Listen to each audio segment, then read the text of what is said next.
એક કામ કર, પેલા તું જોઈ લે. સર આ રેવા દ્યો, આ બહુ મોંઘી આવે. બજેટ ની ઉપાધિ કરવામાં અમારા શેઠ પાસે મબલક પૈસા છે. આ તે કાંઈ વાંધો ને, આની કિંમત છે ફક્ત 12 લાખ રૂપિયા.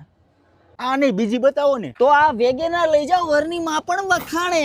એ ભાઈ, મારી પર્સનાલિટી તો જો, એ પ્રમાણે બતાવ. સર તો આ વાન લઈ જાઓ, જાનમાં પણ કામ આવશે. મારા શેઠ આમ કઈ ડ્રાઈવર નથી હો. આ તારા શોરૂમ માં ઊંચામાં ઊંચી ગાડી હોય ને ઈ બતાવ. કાંગલીના સાનો માનો રે ને, હાલે જા માવો લેતો આય જા.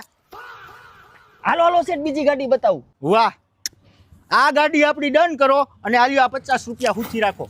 આ શેઠ આ ગાડીઓને પડતી મૂકો ને, આપણું ટુ વ્હીલ કોક ચોરી ગયું. તું જરાય ઉપાધિ કરમાં, આપણા ટુ વ્હીલમાં રિફ્લેક્સ સ્ટેકર ફિટ કરાવેલું છે. હમણાં જ મોબાઈલમાં એપ્લિકેશનની મદદથી ગાડી સ્ટોપ કરી દઉં અને કદાચ ઈ ચાવી ચાલુ કરશે ને તોય ગાડી ચાલુ નહીં થાય. આ રિફ્લેક્સ સ્ટેકર તમારી ગાડીને ટ્રેક પણ કરશે અને તમારા સુધી મેસેજ પણ પહોંચાડશે. આ પ્રોડક્ટ ની અંદરથી સ્ક્રેચ કાર્ડ નીકળશે તો તમને 1 મહિનાથી 1 વર્ષ સુધી ફ્રી રિચાર્જ મળી જશે.